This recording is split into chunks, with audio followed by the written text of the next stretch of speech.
Hey beautiful people, welcome to part 2 of 2 where I show you how to sew this ruched spaghetti strap dress that can also be worn as a skirt. In my previous upload, I showed you how to cut this skirt from the fabric without using a sewing pattern. So if you haven't seen that video, then there's a link in the description box down below so you can cut your dress out and get ready to sew with me today. In order to create the ruched effect at the side of this dress, I'm gonna need a really long strap. And because my fabric wasn't long enough for me to be able to cut a really long strap, I had cut 2 pieces of fabric that I'm gonna join together. I placed them at a right angle with each other.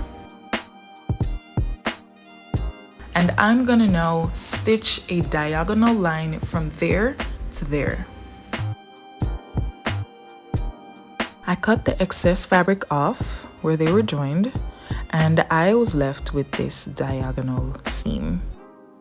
Then I folded my strap like this, right sides together, and I used my overlock machine to stitch at the sides. What I love about using this overlock machine is that it finishes the edges of the fabric while I sew this strap, and because this is a 4-thread serger, it stitches the strap for me, so that way I don't have to use my regular sewing machine just yet. If you're using a regular sewing machine to stitch the straps, then stretch your fabric while you stitch to avoid the threads popping when you're done stitching. I'm also gonna stitch the straps for my dress using my overlock machine. So again, my fabric is folded right sides together and I'm stitching along the sides.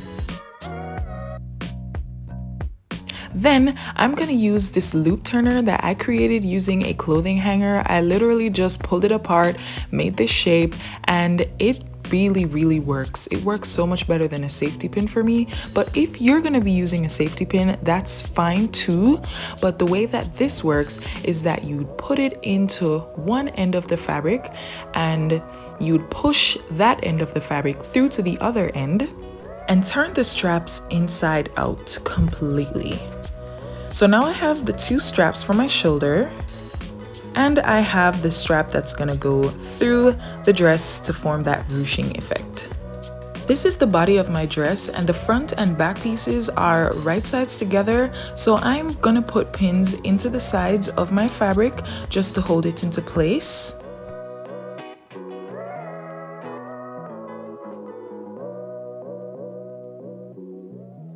I'm gonna stitch along the sides of my dress, but I'm gonna start with the overlock machine. I'm using a 4-thread overlock machine, so it actually stitches the fabric together while it's serging. And if you have one of those too, then you can go ahead and use that, or you could just use your regular sewing machine to just stitch from top to bottom, but you want to stretch your fabric slightly while you stitch. Another beautiful thing about using the overlock machine is that it actually serges off the raw edges while you sew. This is a great time to try your dress on to see how it fits, and if it's too loose, you can always take some more off of the sides, or you could work with it just as it is. I wanted mine to fit me a little bit closer, so I went ahead and took off 1 inch off of the left side and 1 inch off of the right side.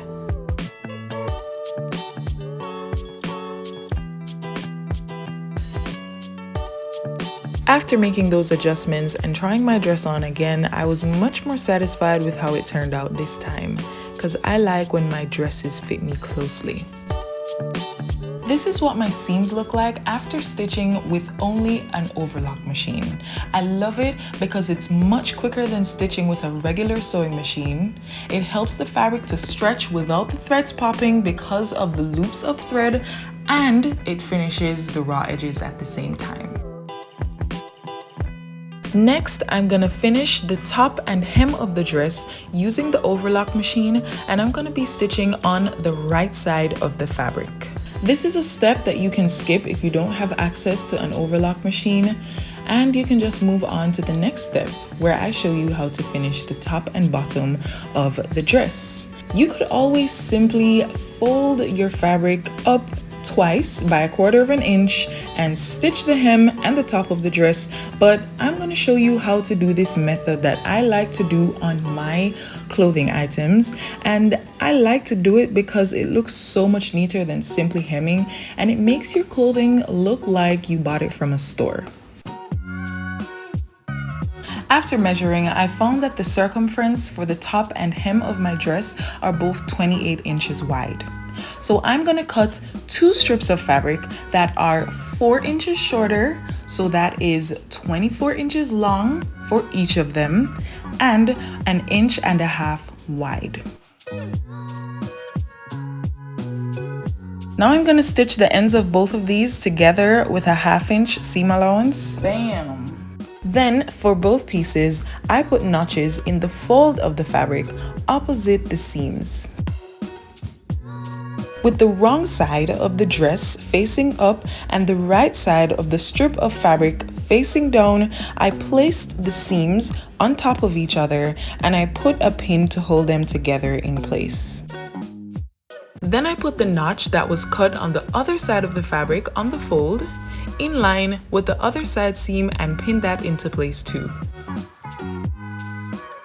I repeated the same thing on the hem of the dress, so I could then take it to my overlock machine and stitch them together. Since the strip of fabric was shorter than the hem and top of the dress, stretch the two while you're stitching so that they can meet. This is something that can also be done with a regular sewing machine, so again, if you don't have an overlock machine, no worries. Now with the seam and strip of fabric being upwards, I can then fold that strip of fabric once to meet the seam and then one other time to cover the seam. I'm putting a pin there, and I am repeating the same step going all the way around the hem and top of this dress.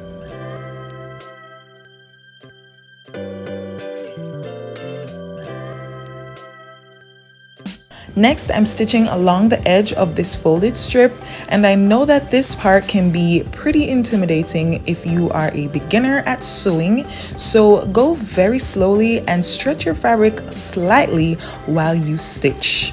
I always make it my aim to stitch close to the edge but not too close, but I won't lie, even I mess this up sometimes too.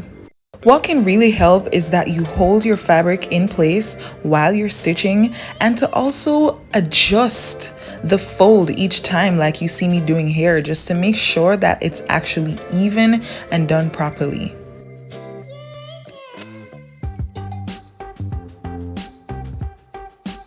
Now I'm gonna add the straps to this dress. So I'm folding it in half so that the side seams are touching, and I'm putting a pin right here to hold it into place. I want my straps to be about 7 inches apart, so I am measuring 3.5 from the center front of the dress, and I'm putting a pin in the top layer and the bottom layer of the fabric. As you know, 7 divided by 2 is 3.5, and I am going to do the same thing on the back of the dress, measuring 3.5 inches away from the center back, and I'm putting a pin in the top layer of the fabric and the bottom layer of the fabric where I want my straps to be. I'm using pins as my markers because it's going to be easy for me to just slide my straps in and pin them into place. I'm only pinning straps at the front of the dress to begin, and then I'm going to try my dress on, pull my strap down to where I feel like I have a snug fit, and cut the strap there. If you do this and find that one of your straps is longer than the other one, then you can cut the longer one to match the length of the shorter one, and you can even fold your dress together and see an even more accurate view of which strap needs to be cut shorter. With that being done, I'm going to take the end of my strap and I'm going to put it in line with the pins at the back and pin them into place. Now I'm stitching the straps into place by back stitching on top of all 4 parts. And this is my dress before adding the piece that's gonna form the ruched effect. If you want to stop here and you don't necessarily want the ruched effect, then that's totally okay. But if you came here to learn how to make a ruched dress from start to finish, then keep watching this video. This is that strip that's going to go on the wrong side of the fabric so that you'll be able to pass the strap through and create the ruched effect. If you don't have an overlock machine, you can fold the sides of this fabric in by 1/4 of an inch and stitch that down. But if you do have an overlock machine, then you can finish the sides like I'm doing here so that then you'll be able to put this on the wrong side of your fabric. Turn your dress inside out and put the strip on any side that you want it to be, whether it's the right side or the left side. But once you do that, you're going to pin it into place along the sides, but remember to pin only on one layer of the fabric because you don't want to pin the whole thing together. If you're new here, don't forget to subscribe for more sewing tutorials like this one, and give this video a thumbs up if it has been helpful for you so far. I started by stitching one edge of the fabric on the wrong side. I followed that by stitching the opposite edge of the fabric on the right side of the dress to prevent any ripples. Then I stitched down the center of those two lines. That is what formed the two spaces for the strap to go up once and then down. Take a loop turner or safety pin and guide one end of your strap from the bottom of the dress to the top of the dress, and then feed that from the top of the dress to the bottom of the dress. Now you can hold on to both straps and pull the fabric along to create that gathered ruching effect. When I made this dress, it was my first time, so I know I can definitely improve, but I absolutely love it. I can wear it as a dress and I can also wear it as a skirt, which I love so much. If you enjoyed this tutorial, give it a thumbs up, subscribe, and I will see you in the next one.